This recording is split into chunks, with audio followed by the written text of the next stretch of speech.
Bonjour à tous et bienvenue sur Développement Facile. Donc, dans cette nouvelle série de vidéos, je vais partager avec vous comment vous pouvez utiliser la puissance du langage XML à votre avantage. Il faut savoir que si vous ne le savez pas, en tout cas moi je ne le savais pas au début quand j'ai commencé à développer, eh bien, beaucoup de sites internet utilisent les fichiers XML, que ce soit les sites multilangues, ça peut contenir plusieurs langues, un fichier XML, ou alors on peut également se servir d'un fichier XML comme d'une base de données. Donc, comment utiliser le fichier XML, comment ça marche, qu'est-ce que ça veut dire, une petite définition. Alors, XML déjà, ça veut dire Extended Language Markup. Il faut savoir que le langage XML apporte de nombreuses solutions à des problèmes complexes. C'est-à-dire qu'XML, ça va vous permettre de développer des applications beaucoup plus rapidement, avec plus de souplesse, donc vos applications seront plus évolutives. Il faut savoir que le langage XML est très puissant. Vous pouvez faire énormément de choses avec. Donc le but d'un fichier XML ou plusieurs fichiers XML, c'est de fournir de l'information et du contenu que votre application, après, elle utilise ce contenu, cette information, comme vous l'avez défini. Alors, il y a quelques notions de vocabulaire essentielles que vous devez savoir. Par exemple, vous avez une notion de hiérarchie dans un fichier XML avec le nœud racine. Donc, le nœud racine, vous pouvez l'appeler comme vous voulez, on l'appelle root. Et il peut contenir d'autres nœuds et ces mêmes nœuds peuvent contenir d'autres nœuds. C'est comme le principe de l'arbre en programmation, je ne sais pas si vous l'avez vu. Pour faire une analogie, vous avez le tronc, donc le nœud racine de votre fichier XML, c'est le tronc. Et vous avez des branches, donc une branche, c'est un nœud. Une autre branche qui part de cette branche, c'est un autre nœud à l'intérieur d'un nœud. Et comme dans un arbre, vous pouvez avoir des branches qui ont plusieurs branches. Et il faut savoir que le contenu d'un fichier XML présente l'énorme avantage qui peut être très facilement lu par un développeur, donc c'est vraiment très pratique. Ensuite, là vous voyez sur votre écran, donc juste à côté de moi, s'affiche un exemple de fichier XML. Donc vous avez le root, c'est la balise document. Bien évidemment, juste avant, vous déclarez votre fichier XML en indiquant la version, l'encodage, donc ça peut être de l'ISO, de l'UTF-8. Je vous conseille d'utiliser de l'UTF-8, ça présente une meilleure gestion des accents. Et après, vous avez le nœud racine, donc document. Vous avez un nœud auteur là, juste en bas, auteur, qui contient des autres nœuds, auteur, équipe dev facile, Mathieu. Et au-dessus, vous avez le nœud objet, le nœud titre, le nœud éditeur. Donc ça, c'est un exemple très simple de fichier XML. C'est ce que vous allez voir. Ensuite, il faut savoir, comme vous l'avez vu dans l'exemple, une balise ou un élément peut encadrer du contenu de texte. Donc, par exemple, vous avez la balise titre, donc le nœud titre qui encadre du contenu texte, tout simplement. Et vous avez les balises, elles sont classées, comme je vous l'ai dit, entre elles sous forme d'arbre. Et une balise n'est pas, donc un nœud n'a pas obligatoirement de contenu. Il peut être vide le nœud, c'est-à-dire dans le titre, du contenu texte, c'est optionnel. Donc vous pouvez très bien mettre un nœud vide, balise vide dans votre fichier XML. Ensuite, vous pouvez avoir un ensemble de balises, comme vous l'avez vu dans un exemple très simple. Et donc les balises, il y a la balise mère et en fait, il y a les nœuds enfants. Donc le nœud balise mère et les nœuds enfants qui sont à l'intérieur de cette balise. Donc, je vous ai remis un petit exemple. Livre, balise mère, les nœuds enfants, titre, auteur, prix. Et dans le nœud titre, la balise nœud, vous avez XML facile, le nœud auteur, Mathieu, le prix, 29. Tout simplement.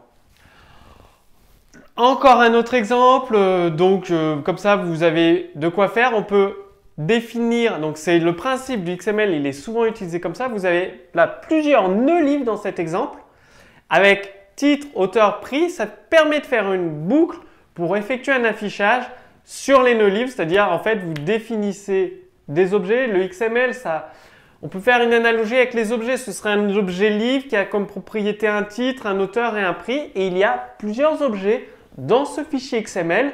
Donc, premier objet, le titre, c'est XML facile. L'auteur Mathieu, le prix 29, qui est juste là. Juste en dessous, vous avez un deuxième nœud livre, donc deuxième objet, si je puis dire, avec le titre JavaScript facile, l'auteur Mathieu, le prix 26. Donc, dans votre fichier XML, vous pouvez avoir plusieurs nœuds identiques, donc nœuds livres qui se répètent, mais dont le contenu est différent. Donc, c'est pour ça qu'on peut se servir d'un fichier XML, tout simplement comme d'une base de données en fait. Alors, les bases du langage XML, c'est-à-dire vous pouvez ajouter à vos nœuds des attributs. C'est l'équivalent d'une propriété à un objet. Parce que comme je vous le disais, on peut faire une analogie avec le langage objet pour le langage XML. C'est peut-être plus simple à la comprendre pour vous. Donc, il y a des attributs, ça équivaut aux propriétés d'un objet. Donc, une balise peut évidemment avoir plusieurs attributs. Vous avez un exemple juste en dessous. Par exemple, dans la balise chapitre, vous avez un attribut ID, un attribut titre et la balise a un contenu qui s'appelle contenu XML. Donc, ça veut dire que vous auriez, si on fait l'équivalent avec un objet, une propriété ID CH1, une propriété titre, introduction à XML. Donc, les attributs d'un nœud XML et le contenu. Après, vous jouez, dans les prochains cours, vous allez apprendre quand et comment utiliser soit un attribut, soit mettre votre information dans le contenu de la balise, tout simplement.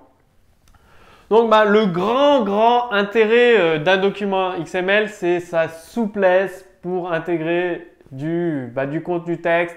Vous pouvez mettre des balises HTML dedans, donc énormément d'informations, des liens vers des images. Donc, XML, il peut contenir du texte et c'est très simple à utiliser.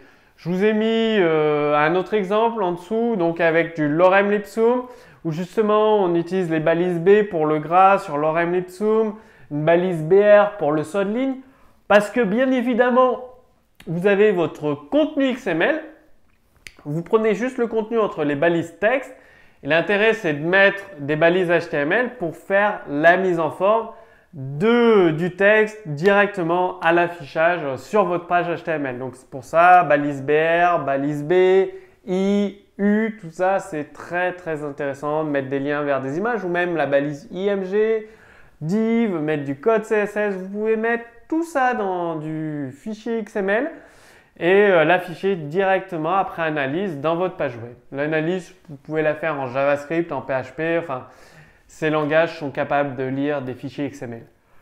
Donc, déjà, vous devez, donc au tout début du fichier XML, si vous avez prêté attention au premier exemple, il faut spécifier dans l'environnement dans lequel le fichier XML va être utilisé.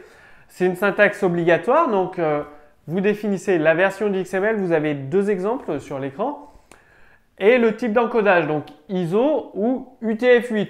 Tout simplement, c'est très important. Moi, je vous conseille UTF-8 si vous travaillez avec des caractères accentués. C'est beaucoup plus simple à gérer.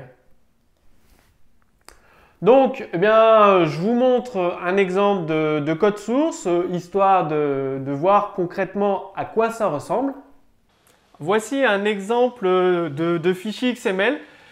Tout simplement, c'est le flux RSS de développement facile. Donc le flux RSS de développement facile, comme vous voyez, c'est un fichier XML avec des balises, une balise RSS ici, qui lui indique le numéro de la version, plusieurs informations. Et à l'intérieur, c'est des balises XML. Donc une balise XML title avec son contenu. Vous avez aussi, là, vous le verrez dans un prochain cours, c'est-à-dire la balise CDData, qui permet d'intégrer dans la balise, par exemple la balise XML description avec CDData, vous pouvez intégrer des balises HTML. Donc ça contient tout le contenu du flux RSS de développement facile avec les contenus des articles. Il doit y avoir aussi la date. Donc dans le nœud XML pub date, vous avez la date de publication, l'auteur. Donc voici déjà un premier exemple de fichier XML. J'ai aussi un autre exemple de fichier XML. Donc là, un fichier XML de configuration, donc encodage en UTF-8 tout simplement, avec un attribut number dans le nœud texte qui contient d'autres nœuds, title et content, et le contenu. Toujours la balise cd-data pour pour afficher des balises HTML. Voilà, encore un autre exemple avec la balise, le nœud XML, label field et les attributs text, font text color. Un nœud XML call method, un attribut name, un nœud parameter avec le contenu. À chaque fois, vous avez un nœud XML avec un ou plusieurs attributs. Ici, il y a plusieurs attributs avec du contenu. Encore un autre exemple de fichier XML et encore un autre exemple de fichier XML. Donc comme ça, c'est des exemples concrets que j'ai utilisés soit pour programmer, développer des applications avec ActionScript Flash ou alors sur des sites web HTML où on récupère le contenu texte quand c'est un site multilangue depuis un ou plusieurs fichiers XML. Donc maintenant, c'est vraiment à vous de jouer. C'est parti pour utiliser la puissance de la technologie XML dans vos applications. Donc là, vous avez vu des petites informations pour utiliser XML. C'est le départ, hein, parce que en fait, il va y avoir une série de plusieurs cours vidéo justement pour vous aider à utiliser XML à votre avantage. Donc, si vous avez des questions, comme d'habitude, vous les posez sous cette vidéo, là, juste en dessous, vous posez vos questions. L'équipe développement facile vous répondra. Et maintenant, je vous invite à voir la deuxième vidéo. Alors, dans la deuxième vidéo, justement, vous allez aller beaucoup plus loin. Donc, je vous conseille vraiment de regarder cette deuxième vidéo. En plus, je vous fais vraiment une offre exceptionnelle. Enfin, vous allez voir, c'est une offre qui va vous intéresser. Donc, vous avez un lien, lancez la deuxième vidéo là juste au-dessus de moi, il y a une image, lancez la deuxième vidéo. Donc lancez la deuxième vidéo, vous allez découvrir comment utiliser justement les fichiers XML avec PHP, avec JavaScript, vous allez découvrir les bases de données, MySQL, HTML5, CSS3. Donc tout ça c'est expliqué en détail dans la deuxième vidéo et moi je vous dis à bientôt pour la suite.